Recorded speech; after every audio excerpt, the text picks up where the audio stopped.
Heyo everybody, Haku here with the third of 3 challenge videos I'm doing in a row, and who knows, by this point other people might have also put out more challenges that I am going to make more videos on, but this one is from Milios. Absolutely go check out Milios. I'll put the original, like I did for the others, in the comments and description as always. So yeah, this one's going to be about 3 impactful Tower of God moments, and I think I have some good choices for this that maybe not everyone else is going to say. But there are 2 that I also thought about that I was like, they're too obvious. I'm not going to throw them in there because like I'm not going to be discussing them as much. They're pretty obvious anyway. At least for me as a person. And I guess too, I guess I just thought of a third one. Another obvious one kind of is the end of the Untrustworthy Room / The Praise is brilliant. It's just so good. But yeah, the 2 obvious ones are the Bomb and Rock reunion at Workshop Battle at Bomb and Rack. Why am I pronouncing his name like Rock all of a sudden? Yeah, the reunion at Workshop Battle, incredibly touching, incredibly good. The end of the Devil's Right Arm is incredible. What a great arc as well. But we have the Rachel and Dan scene. We have Bomb and Kun reuniting only to be split up again.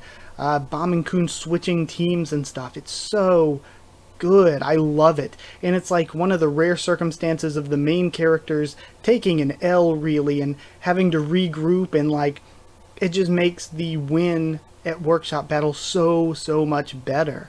But yeah, time for my actual 3 answers though. My actual 3 most impactful moments, or impactful moments to me. First is Rack's line in Workshop Battle. Not Workshop Battle, Rack's line in Crown Game, Season 1, Episode 19, where at the very end of that, we have a Knock picking a fight with Bomb. Bomb's like, I'm going to lose, I'm going to get killed by a Knock anyway, but I have to try to defend the Black March so I can get it back to Yuri because I made a promise to Yuri. And he's thinking to himself, I don't want to get Kun and Rack hurt. If they get hurt, they've done so much for me. If they get hurt because of me, it's going to be terrible.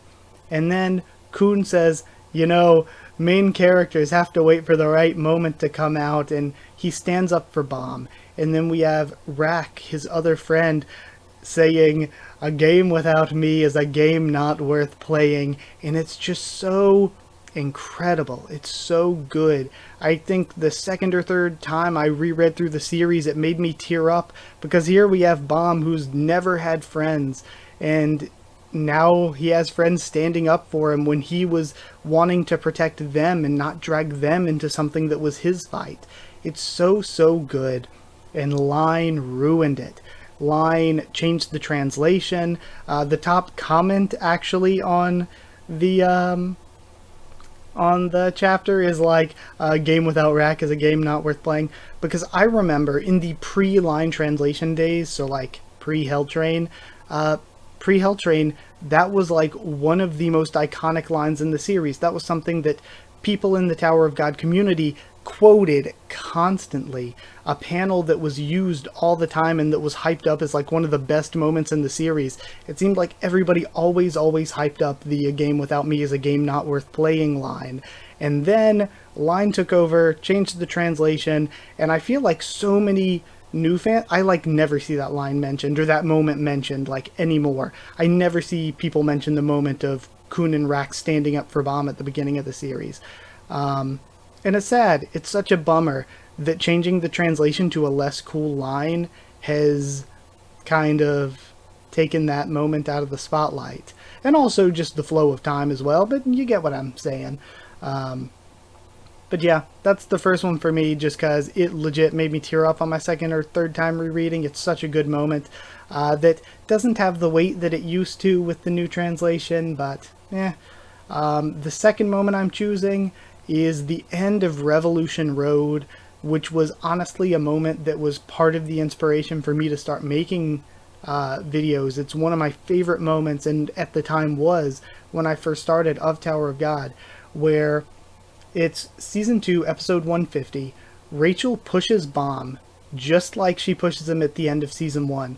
We get that same scene played over again, and then we get the Bomb and Rachel flashback where Bomb says, "I was here all alone, and the people up there in the light are the chosen people, but you came down to me to save me, Rachel. You're like an angel to me. If I go up, will I be able to make friends with more angels like you?"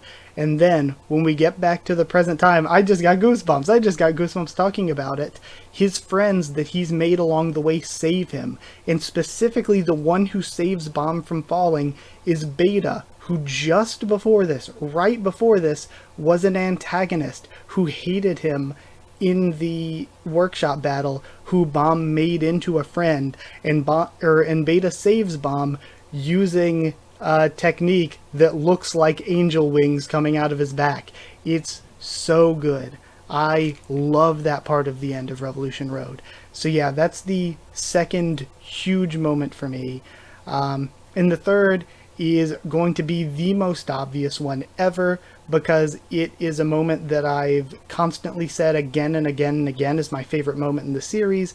It is the chapter that I have said is my favorite chapter in the series, and that's Season 2, Episode 193, the end of Go to Hell at the End of Dollar Show. So really, I just took bullet point notes on basically the entire chapter to describe this moment, because really it's the whole chapter.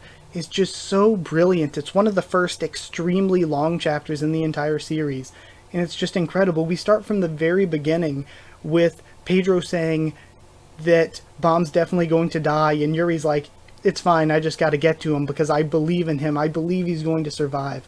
Bomb gets the power of the souls, which again, a lot of people now, like, again, everybody loved this moment. At first, it felt like, I feel like all the criticisms of Bomb getting the souls and it's just another power-up seems like such a recent thing, like a Last Station Hidden Floor onwards sort of complaint, because it's only a temporary thing there, and it's really important to the story of Joaquin. So Bomb gets the power of the souls, these people that White killed, that he took their souls and has been trapping them within himself. Joaquin watches as Bomb saves Angel, his enemy. He just stands there and lets him do it, lets him waste his points, going after an enemy so that nobody has to be sacrificed. We get a flashback to Rowan's sacrifice and the discussion between Daniel and Akka of what the difference is between them and Bomb, and it's because Team Boro thought about who it was that would have to sacrifice themselves, but Bomb refused to sacrifice anyone. And then at the very end of the game, at the end of the 1v1, Miseng's life is on the line, and again using Miseng because she's the most sort of childlike in appearance member of the team that can be sort of used for this.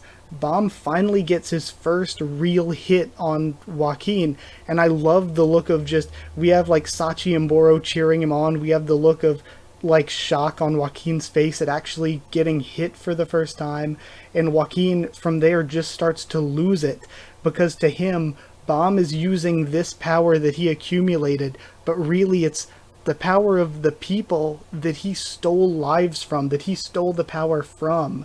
And we have this back and forth of them about, or between them, about which one of them is a god and which one is a monster, and it's so good. And then the final attack happens with the countdown, with Kun having bet everything on Bomb, believing in him against Rachel believing in Joaquin, Rack saying, "Good job, Black Turtle," and the countdown is so good. And then, after the countdown, after he saves Miseng and everyone, we end the chapter on the flashback of Rowan's confession to Daniel. We get to see that everyone was still awake, that Akka and Boro and Sachi heard the confession, and we end just on a blank panel with the line, "I'm so in love that I don't even fear death." And it is the most beautiful moment in the series to me, the most well-written story that CU's ever done for Tower of God. I really also love the Wang Wang and Nen Nen flashback. The first two chapters of that I think are very well written, but to me, when it comes to writing, CU is never topped the end of Dollar Show in this specific chapter.